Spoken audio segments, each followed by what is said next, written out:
Friends, കണ്ണിന് ചേരാത്തൊരു കണ്ണാടി ഇട്ട് നിന്നൊരു ഷോ ഓഫ് ഇറക്കാൻ പോവാണ് കേട്ടോ. അപ്പൊ മുന്നിൽ കാണുന്ന വണ്ടീനെ വെച്ച് പിടിച്ചിരിക്കുകയാണ് കേട്ടോ. അതിൽ വേറെ ആരുമല്ല, നമ്മൾ പോകുന്ന സെയിം പാർട്ടിക്ക് പോകുന്ന എന്റെ ഫാമിലി മെമ്പേഴ്സ് ആണ് കേട്ടോ. അങ്ങനെ അവരെ തോപ്പിച്ച് മുമ്പിലെത്തിയ ഒരു സന്തോഷത്തിൽ നമ്മൾ വീണ്ടും പറന്ന് പോവാണ് കേട്ടോ. കട്ടിക്ക് പൊട്ടിയോട്ട് ഇറങ്ങിയതാണ്. ഹലാക്കിന്റെ വെയിലുകൊണ്ട് തന്നെ സംഭവമൊക്കെ ഒലിച്ചു പോകാനുള്ള ചാൻസ് ഉണ്ട് കേട്ടോ. അങ്ങനെ നമ്മൾ നമ്മളെ ഹോളിൽ എത്തിയിട്ടുണ്ട്. അപ്പൊ ഇതാണ് നമ്മളെ ഹോളിന്റെ എൻട്രൻസ്. നല്ലൊരു എസ്തെറ്റിക് മൈറ്റ് സെറ്റപ്പ് ഒക്കെ ആയിരുന്നു ഉണ്ടായത്. അപ്പൊ എന്തിനാ വന്നതെന്ന് പറഞ്ഞില്ലേ, ഇന്ന് നമ്മളൊരു ഫാമിലി ഗെറ്റ് ടുഗദർ ആണ്. ഫാമിലി ഗെറ്റ് ടുഗദർ എന്ന് പറയുമ്പോൾ അടുത്ത കുടുംബവും സംഭവം ഒന്നല്ല, കുറച്ച് വിട്ട് പോയ പണ്ടത്തെ കുറച്ച് കുടുംബമൊക്കെ പൊടി തട്ടിയെടുക്കൽ പരിപാടിയാണ് കേട്ടോ. അങ്ങനെ നമ്മൾ കാണാതെ പോയ കുറച്ച് കുടുംബാംഗങ്ങളൊക്കെ കാണാൻ വേണ്ടി വന്നൊരു സിറ്റുവേഷൻ ആണ്. അപ്പൊ ഫസ്റ്റ് തന്നെ നമുക്കൊരു ചായന്റെ കൂപ്പൺ സെറ്റപ്പ് ആണ് കേട്ടോ അവിടെ നടക്കുന്നത്. രാവിലത്തെ ചായ തൊട്ട് രാത്രിയിലെ ഫുഡ് വരെ നമുക്കൊരു 4 നേരത്തെ ഭക്ഷണം കേട്ടോ അവിടെ പ്രൊവൈഡ് ചെയ്തിട്ടുള്ളത്. അങ്ങനെ സ്റ്റേജിൽ ഇനിയും കാണാൻ പറ്റും. അതെ, ഞങ്ങൾ രണ്ടുപേരും, ഞാനും എൻ്റെ ഇത്താദ്യം കൂടെ ആയിരുന്നു പരിപാടി ഹോസ്റ്റ് ചെയ്തിട്ടുണ്ടായത്.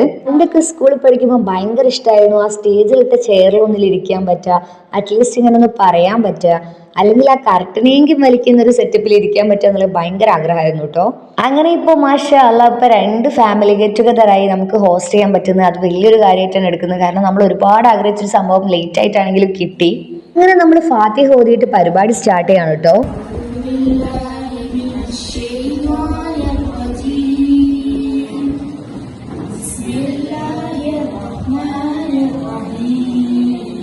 പിന്നീട് ഉദ്ഘാടനമായിരുന്നു. അതിന് വേണ്ടിയിട്ട് അവിടെ അടുത്തുള്ള ഒരു മഹലിന്റെ ഉസ്താദിനെ അങ്ങനെയാണ് വിളിച്ചിട്ടുണ്ടായത്.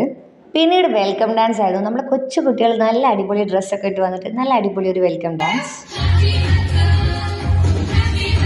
പിന്നീട് കരഞ്ഞ് ഡാൻസ് കളിക്കണം എന്ന് പറഞ്ഞാൽ നമ്മൾ ഇഫക്കുട്ടിന്റെ ഒരു പരിപാടിയായിരുന്നു കേട്ടോ. പിന്നീട് പാട്ട്, ഡാൻസ് പരിപാടികളൊക്കെ തുടങ്ങാണ്ടായി. ഒരുപാട് ഫാമിലി മെമ്പേഴ്സ് ഉള്ളതുകൊണ്ട് തന്നെ ഒരുപാട് പരിപാടികൾ ഉണ്ടായിരുന്നു കേട്ടോ. പരിപാടി ഏതും ആയിക്കോട്ടെ, പാട്ട് പാടാൻ ആൾക്കാർ അടിയും പിടിയാണ് കേട്ടോ. എല്ലാവർക്കും പാട്ട് പാടിയേ പറ്റുള്ളൂ. പിന്നെ അതാ ഡാൻസ് തുടങ്ങി. പിന്നെ ഡാൻസ്, ഒപ്പനൊക്കെ ഒരു മാസം മുമ്പേ പഠിച്ചു വെച്ചവർ വരെ ഉണ്ടായിരുന്നു. വെൽക്കം ഡ്രിങ്ക്, പിന്നെ ചായ, ചെറിയ കടി. അതിന് ശേഷം ഇതാ ഉച്ചക്ക് ലഞ്ച് ബ്രേക്കിന് ടൈം ആയതാട്ടോ. അപ്പോഴാണ് നല്ലൊരു പാട്ടിട്ടുണ്ടായത്. എല്ലാവരും ബിരിയാണി ചെമ്പ് പൊട്ടിച്ച സന്തോഷത്തിലാണോ അറിയില്ല, ഫുൾ ഓൺ എനർജിയിൽ നല്ല ഡാൻസും കളിയൊക്കെ ആയിരുന്നു കേട്ടോ. ഇതിനിടയ്ക്ക് പറയാൻ വിട്ടുപോയ ഒരു പരിപാടി ഉണ്ട് കേട്ടോ. ഞങ്ങളുടെ ഒരു മാഷപ്പ് ഉണ്ടായിരുന്നു. ഒരു കരോഗ്യം കാര്യമൊന്നുമില്ല, പെട്ടെന്ന് കയറിയൊരു പാട്ട്.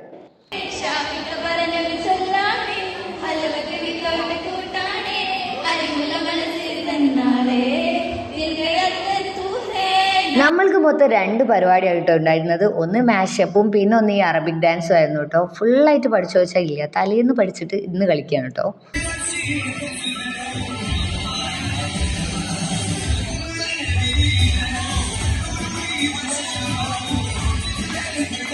പരിപാടി ചെയ്തു ആയിക്കോട്ടെ, മെമ്മറീസ് ആയിരിക്കും മസ്റ്റ് ആയിട്ടുള്ള കാര്യം. അതുകൊണ്ട് തന്നെ കുറച്ച് ഫോട്ടോസ് എന്തായാലും നിർബന്ധമാണ്. മുതിർന്നവരെ ആദരിക്കൽ, പങ്കെടുത്തവർക്ക് സമ്മാനം എന്നൊക്കെ തുടങ്ങി കുറച്ച് പരിപാടി വേറെ ഉണ്ടായിരുന്നു കേട്ടോ. ഗെയിംസും കാര്യം വിട്ടുപോയിട്ടില്ല, അതും ഉണ്ടായിരുന്നു. അങ്ങനെ രാവിലെ 9 മണിക്ക് തുടങ്ങി രാത്രി 9 മണി വരെ ഞങ്ങൾ അടിച്ചു പൊളിച്ചു എന്ന് തന്നെ പറയാം കേട്ടോ. ചെറിയ കുട്ടി ഉണ്ട് എന്നുള്ള കാരണം പറഞ്ഞ് ഞാൻ പതുക്കെ ഒന്ന് വലിഞ്ഞെങ്കിലും ഇത്താത്തായിരുന്നു അധികവും ഹോസ്റ്റ് ചെയ്തിട്ടുണ്ടായിരുന്നു. പക്ഷെ ഞങ്ങൾക്ക് 2 പേർക്ക് സമ്മാനമൊക്കെ കിട്ടിയിട്ടോ.